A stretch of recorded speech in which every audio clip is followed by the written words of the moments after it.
Jai Gurudev. Welcome back to Bhagavad Gita class. Okay, shall we start? Sit comfortably. Breathe in. Breathe out. Once again, breathe in. Breathe out. Yes, chant Om for 3 times.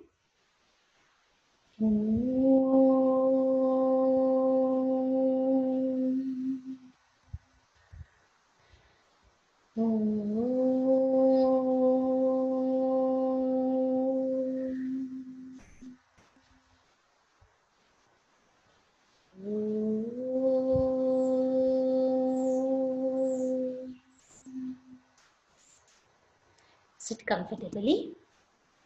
Shall we start, children? Shrimad Bhagavad Gita Prathamodhyayaha Arjuna Vishada Yogaha. Yes, we practice up to shloka number 44. Today, shloka number 45. Yes, answer my pronunciation carefully. After me, you have to repeat. Shloka number 45. Aho bata mahat papam. Repeat, children. Kartum vyavasita vayam.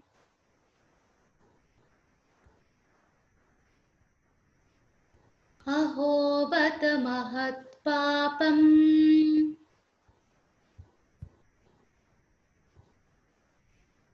Kartum vyavasita vayam.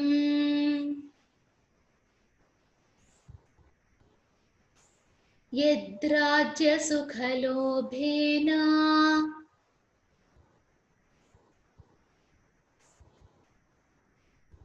Hantum svajanamudyataha.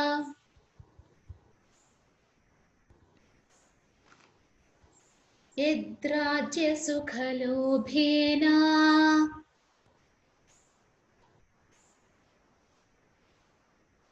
Hantum svajanamudyataha. Yes, we will repeat one more time. Shloka number 45. Aho bata mahat papam. Kartum vyavasita vayam.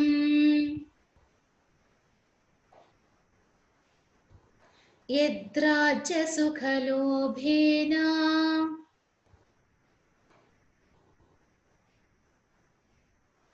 Hantum svajanamudyataha. Very nice. Shloka number 46.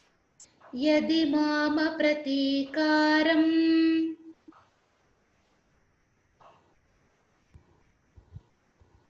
ashastram shastrapanayah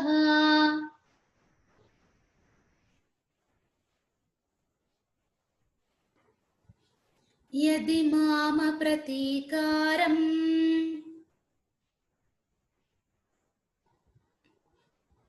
ashastram shastrapanayah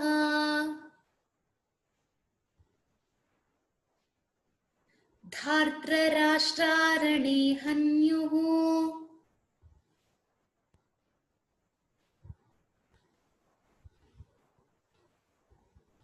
Tanme kshemataram bhavet. Dhartarashtrarane hanyuhu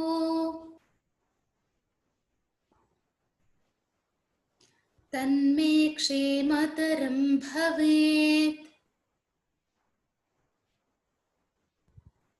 Yes, we will repeat one more time. Shloka number 46. Yadi mama pratikaram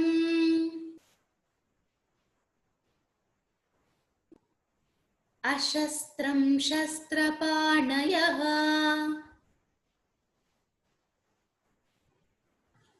Dhartarashtrarane hanyuhu तन्मे क्षेमतरं भवेत्. Yes, translation is like this.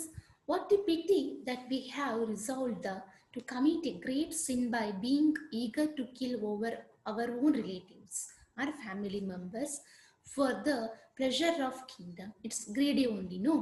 It would indeed be better for me if the sons of Dhritarashtra, armed with weapons, were to kill me in the battlefield while I remain unarmed and unresisting.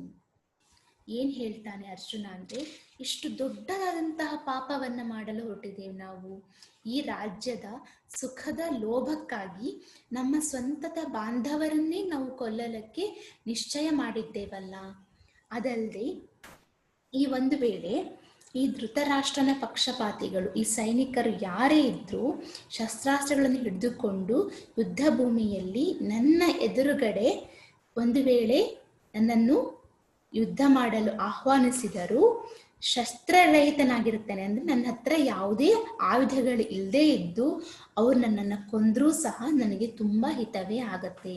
ಒಂದು ಯುದ್ಧದಲ್ಲಿ ಒಂದು ನಿಯಮ ಇದೆ, ಯಾರು ಶಸ್ತ್ರವನ್ನು ಹಿಡ್ಕೊಂಡಿರಲ್ವೋ, ಯಾರ ಹತ್ರ weapons ಇರಲ್ವೋ ಅವರೊಂದಿಗೆ ನಾವು ಯುದ್ಧ ಮಾಡಬಾರ್ದು. ಹಾಗಾಗಿ ನಾನು ಶಸ್ತ್ರರಹಿತ, ಶಸ್ತ್ರ ಇಲ್ಲದೇ ಇದ್ದರೂ ಸಹ ಅವ್ರು ಬಂದು ನನ್ನ ಕೊಂದರೂ ಸಹ ನನಗೆ ಯಾವುದೇ ಬೇಜಾರಿಲ್ಲ ಅಂತ ಶ್ರೀಕೃಷ್ಣನಲ್ಲಿ ಅರ್ಜುನ ಹೇಳ್ಕೊಂತಾನೆ. ಎಸ್, ಶ್ಲೋಕ ನಂಬರ್ 47, ಲಾಸ್ಟ್ ಶ್ಲೋಕ ಆಫ್ ದಿಸ್ ಚಾಪ್ಟರ್. ಸಂಜಯ ಉವಾಚ. Repeat children. ಏವಮುಕ್ತ್ವಾ ಅರ್ಜುನಃ ಸಂಖ್ಯೇ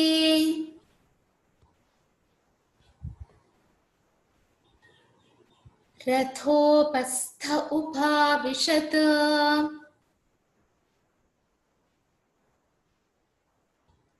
ಏವಮುಕ್ತ್ವಾ ಅರ್ಜುನಃ ಸಂಖ್ಯೇ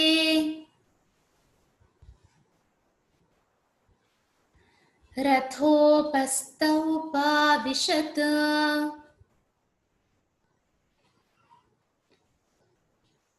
ವಿಸೃಜ್ಯ ಸಶರಂ ಚಾಪಂ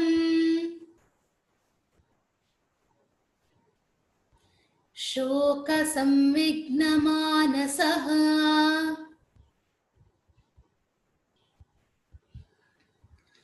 ವಿಸೃಜ್ಯ ಸಶರಂ ಚಾಪಂ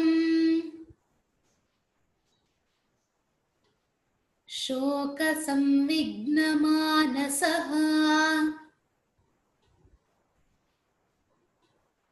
Yes, we'll repeat one more time. Sanjaya Uvacha. Evamuktva Arjunah sankhye rathopastha upavishat. Visrujya sasharam chapam ಶೋಕ ಸಂವಿಘ್ನಮಾನಸಃ. Having spoken this in the battlefield, Arjuna, throwing away his bow and arrows, sank into the seat of the chariot with the mind afflicted by sorrow. Sanjay ಹೇಳ್ತಾನೆ ಧೃತರಾಷ್ಟ್ರನಲ್ಲಿ, ಈ ರೀತಿ ತುಂಬ ಶೋಕ ಇರುವಂತಹ ಅರ್ಜುನನು ತನ್ನ bill ಮತ್ತು ಬಾಣಗಳನ್ನು ಬಿಟ್ಟು, ಅಂದರೆ ಅವುಗಳನ್ನು ತ್ಯಜಿಸಿ ರಥದ ಮಧ್ಯದಲ್ಲಿ ಬಹು ದುಃಖಿತನಾಗಿ ಕುಳಿತುಕೊಂಡಿದ್ದಾನೆ. ಎಸ್, ಓಂ ತತ್ಸತ್ ಇತಿ ಶ್ರೀಮದ್ಭಗವದ್ಗೀತಾಸು ಉಪನಿಷತ್ಸು